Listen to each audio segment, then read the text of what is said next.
दोस्तों 15 अगस्त यानी भारत का स्वतंत्रता दिवस। कल हर जगह तिरंगा फहराया जाएगा, देश प्रेम के गीत गाए जाएंगे, राष्ट्र प्रेम के नारे लगाए जाएंगे और याद किया जाएगा उन महापुरुषों को जिन्होंने आज़ादी के लिए अपनी जान दी। हम फ्रीडम के तौर पे तो पढ़ाई कर रहे हैं, लेकिन हमारा सिस्टम उसको दबा दे रहा है। अब तो 8 साल से कर रहे हैं। 8 साल से यहाँ पटना में तैयारी कर रहे हैं। तो ये आपका स्वतंत्र चुनाव है या किसी दबाव में आप कर रहे हैं? स्वतंत्र चुनाव, जब तक जॉब नहीं लेंगे नहीं जाएंगे। मैं नहीं मानता कि देशभक्ति जो आप में कोई जैसे 15 अगस्त आ रहा है, 26 जनवरी आ रहा है, तो अपने फेसबुक या व्हाट्सएप में डीपी लगा करके देशभक्ति साबित करना होता है। इवन वो एक स्कूल में पढ़ा रही है, अपना वो कोई लड़का है जो अपना खुद बिजनेस चला रहा है, उसका खुद अपना शोरूम है, वो सब कुछ डिसाइड कर रहा है, लेकिन शादी करने का बात आया तो माँ बाप उसको फ्री नहीं छोड़ रहा है। यहाँ भी तो आज़ादी मेरा रोका जा रहा है। यहाँ पे भी एक प्रेशर है, जैसे फैमिली प्रेशर जिसको कहते हैं। स्वतंत्रता का मतलब जो 15 अगस्त को रह गया है, हमको लगता है एक हाथ में जलेबी और एक हाथ में झंडा तक सीमित रह गया है। अगर आज़ादी की हम बात करें तो सिर्फ तिरंगा फहराना या किसी नारे लगा देने से देश नहीं बदलता है। देश बदलता है वहाँ के नागरिकों से, और नागरिक बदलते हैं अपने दर्शन से, अपने विचारधारा से, अपने फिलोसफी से। नमस्कार, आप देख रहे हैं वेदांत बोध और मौका है स्वतंत्रता दिवस का।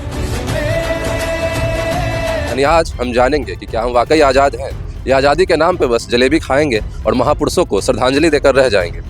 इसकी पड़ताल करने के लिए हम बात करेंगे हमारे साथ मौजूद युवाओं से, आम लोगों से, और जानेंगे उन्हीं से कि वो वाकई में आज़ाद हैं। अगर आज़ाद हैं तो कितने आज़ाद हैं। कि आप खुद को अगर 0 से 10 के स्केल में रेट करना हो कि आप कितने फ्री हैं, कितने स्वतंत्र हैं, तो कितना आप रेट करेंगे खुद को? 5 रेट करेंगे। तो अपने लाइफ में खुद को कितना स्वतंत्र पाते हैं? 6। आज के टाइम पे जो भी चीज़ें कर रहे हैं एक सब फ्रीडम के दायरे में कर रहे हैं, लेकिन क्या है कि सिस्टम के अकॉर्डिंग जब हम उसको देखेंगे तो वो चीज़ नहीं हो पाती। सपोज एजुकेशन में देखेंगे तो हम फ्रीडम के तौर पे तो पढ़ाई कर रहे हैं, लेकिन हमारा सिस्टम उसको दबा दे रहा है। आप 0 से 10 के स्केल में खुद को कितना फ्री पाते हैं, कितना स्वतंत्र पाते हैं? मैं 0 से 10 के बीच में 5 चाहता हूँ, 5% हम फ्री है। स्वतंत्रता का मतलब जो 15 अगस्त को रह गया है, हमको लगता है एक हाथ में जलेबी और एक हाथ में झंडा तक सीमित रह गया है। देश तो आज़ाद हो गया, लेकिन मूल रूप से जो आज़ादी होती चाहिए हर चीज़ में आज़ादी मतलब वो नहीं हो पाई है, क्योंकि उसके लिए शिक्षा, स्वास्थ्य, जितनी भी मतलब देश के राज की व्यवस्था है उसमें अभी बहुत कमी है। जैसे शिक्षा की अगर बात करें, शिक्षा तो जो सरकारी व्यवस्था में शिक्षा है उसमें तो गड़बड़ियाँ है। मैं व्यक्तिगत रूप से बात कर रहा हूँ कि जैसे आप अगर शिक्षा चुनते हैं तो आप अपने शिक्षा को चुनने में खुद को कितना स्वतंत्र पाते हैं। जैसे आपने कौन सी क्या कर रहे हैं आप अभी? हम बीपीएससी तैयारी करते हैं। बीपीएससी की तैयारी करते हैं, तो आपने जैसे बीपीएससी का ही चुनाव किया। अभी अगर मैं NIT घाट पे घूमूं और 100 लोगों से पूछूं तो ज़्यादातर जो युवा तैयारी कर रहे हैं वो गवर्नमेंट जॉब में बीपीएससी, ASI इसी टाइप के जॉब्स की तैयारी कर रहे हैं। तो ये उनका स्वतंत्र चुनाव है या उनके ऊपर थोप दिया गया? नहीं, कुछ स्वतंत्र चुनाव है, मतलब कुछ स्वतंत्र है, कुछ फैमिली का भी है, मतलब साथ पढ़ गए अभी सक्सेस नहीं है, क्योंकि पटना भी कोई आता है तो सोचता है कि जॉब लेके ही जाए, हालत नहीं जाए। किसी के भाई 6 साल 8 साल। आप कितने साल से कर रहे हैं? हम तो 8 साल से कर रहे हैं। 8 साल से यहाँ पटना में तैयारी कर रहे हैं। तो ये आपका स्वतंत्र चुनाव है या किसी दबाव में आप कर रहे हैं? स्वतंत्र चुनाव, जब तक जॉब नहीं लेंगे नहीं जाएंगे। तो ये कहीं से फ्रीडम हुआ नहीं। जैसे कोई जेल में है, तुम इस कमरे में रह लो या इस कमरे में रह लो या इस कमरे में रह लो, तो एक गुलामी ही है, लेकिन उसे एक आज़ादी का नाम दे दिया गया, एक टैग दे दिया गया। इंसान पढ़ ले रहा है। अच्छा, अभी सपोज मैं बताता हूँ, मैं पटना यूनिवर्सिटी का स्टूडेंट हूँ, मैं पढ़ाई कर रहा हूँ, एक सिस्टम के अकॉर्डिंग मेरे एकेडमिक्स चल रहे हैं, लेकिन मेरा एग्जाम कैंसिल हो जा रहा है, तो फिर मैं कैसे ग्रेजुएट होऊंगा? नहीं हो पाऊंगा ना ग्रेजुएट, तो फिर मेरी डिग्री नहीं मिल पाएगी। तो वैसा पढ़ाई करके क्या फायदा मेरा? मतलब गवर्नमेंट हमको दे रही है कि तुम पढ़ो, लेकिन डिग्री कैसे मिलेगी हमें? हम आगे कैसे बढ़ेंगे? तो यहाँ पे फ्रीडम खत्म है। तो बेसिकली ये कि एक तौर पे फ्रीडम दिखाया जा रहा है, लेकिन उसको बड़े लोगों की तरफ से कंट्रोल करके आपको आप क्या करना चाह रहे हैं वो आपने डिसाइड करेंगे। वो डिसाइड करेंगे कि हम तुमको क्या बनाना चाहते हैं। हम बात करते हैं जब इंसान को कैरियर चूज करता है, क्या उसके चॉइस में भी फ्रीडम होता है? मतलब क्या उसका जो चॉइस होता है वो फ्रीडम से आ रहा है या वो भी कहीं ना कहीं किसी डिपेंडेंसी से, किसी कंट्रोल से, किसी प्रेशर से आ रहा होता है? वहाँ पे भी एक प्रेशर है, जैसे फैमिली प्रेशर जिसको कहते हैं। जैसे हम कुछ बनना चाहते हैं, लेकिन क्या होता है कि पेरेंट्स चाहते हैं कि हम हमारा बच्चा ये बन जाता है, हमारा बच्चा वो बनाता है, तो बच्चा चाहता है कि हम बन सकते हो, लेकिन उसका भी अपना एक जो निजी चीज़ होता है कि नहीं हमको डॉक्टर नहीं बनना है, हमको इंजीनियर बनना है, लेकिन पेरेंट्स चाहते हैं कि नहीं तुम डॉक्टर ही बनो। तो वहाँ लेकिन उसको जो ये आता है ख्याल कि मुझे डॉक्टर बनना है, इंजीनियर बनना है, उसके अंदर कभी ये मास कम्युनिकेशन नहीं आएगा, उसके अंदर कभी जर्नलिज्म नहीं आएगा, उसके वो जो सोसाइटी में डाला गया है, क्योंकि सोसाइटी में डाला गया है तो सोसाइटी से उसके अंदर घुस गया है। ठीक है, उसने इतने सारे लोग हैं, बिहार के लोग हैं, अब इसे पूछेंगे कि फेवरेट स्पोर्ट कौन सा है, तो 90% से ज़्यादा लोग बोलेंगे या तो क्रिकेट या 1-2 और स्पोर्ट का नाम ले लेंगे। लेकिन यही अगर हम अमेरिका में जाते हैं, वहाँ पूछेंगे फेवरेट स्पोर्ट कौन सा है, तो मेजोरिटी निकल के आएगा फुटबॉल।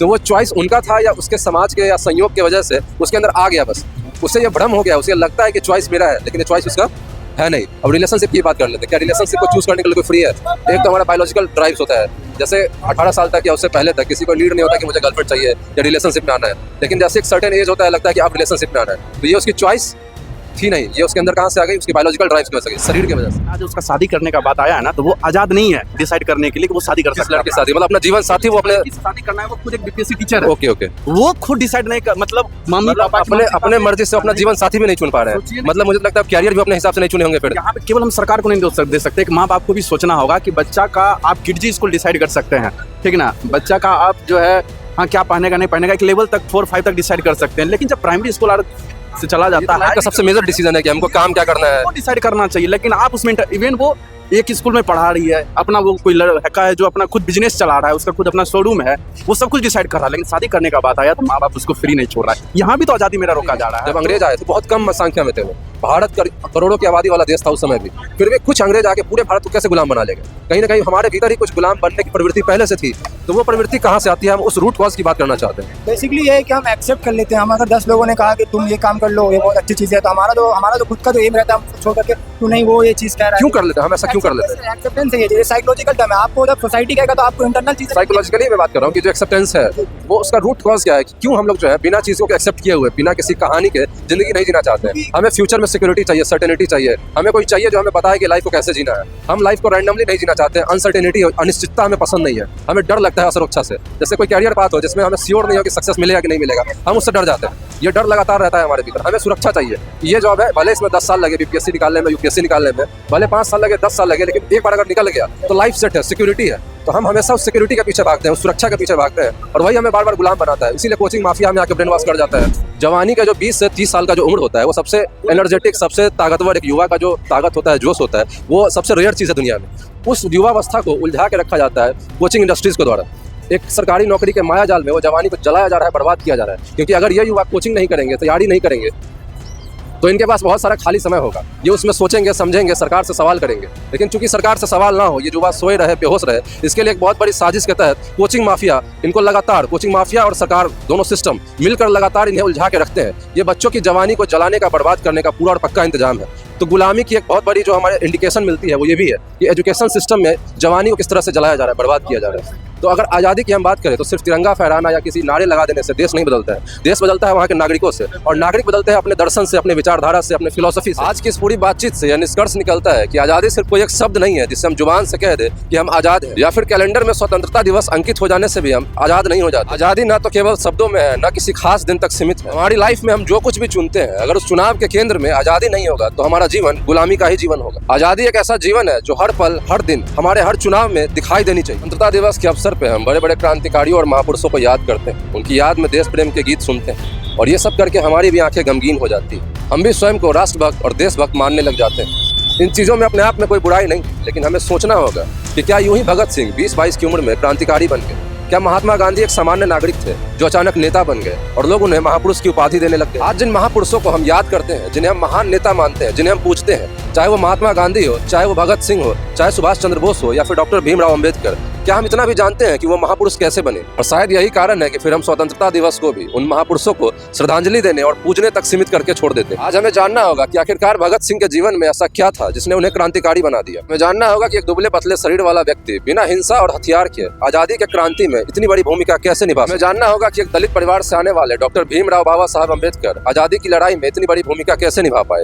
ऐसे कई महापुरुष हुए हैं जिनके बारे में या तो हम उनका नाम जानते हैं या फिर थोड़ा बहुत योगदान जानते हैं, लेकिन हम ये नहीं जानते कि वो योगदान कैसे दे पाए, आखिर वो ऐसा जीवन कैसे जी पाए। तो स्वतंत्रता दिवस ऐसे ही सवालों को पूछने का और महापुरुषों के जीवन को करीब से जानने का, समझने का एक अवसर है। क्योंकि जब हम उनके जीवन को जानेंगे, समझेंगे, तो वो क्रांति हमारे भी जीवन में आ पाएगी। क्योंकि आज जब हम अपने समाज को, अपने देश को देखते हैं तो हमें दिखता है कि आज हमारा देश, आज हमारा समाज तरह तरह की समस्याओं से ग्रसित है, और आज इस देश को सच में बहुत सारे क्रांतिकारियों की जरूरत है। लेकिन हर साल हम स्वतंत्रता दिवस मनाते हैं, महापुरुषों को श्रद्धांजलि देकर रह जाते हैं, लेकिन हमारे भीतर कोई क्रांति नहीं होती। आज क्रांति के नाम पे हमारे समाज में, हमारे देश में सिर्फ धरना और विरोध प्रदर्शन चल रहा है, जो कि इस समाज के लिए, इस देश के लिए पर्याप्त नहीं है। और यही हमारा दुर्भाग्य भी कि हम महापुरुषों को बिना पढ़े, बिना समझे उनकी पूजा करने लग जाते हैं। शायद इसी वजह से इस देश को आज कोई नया, कोई असली क्रांतिकारी, कोई असली महापुरुष नहीं मिल रहा है।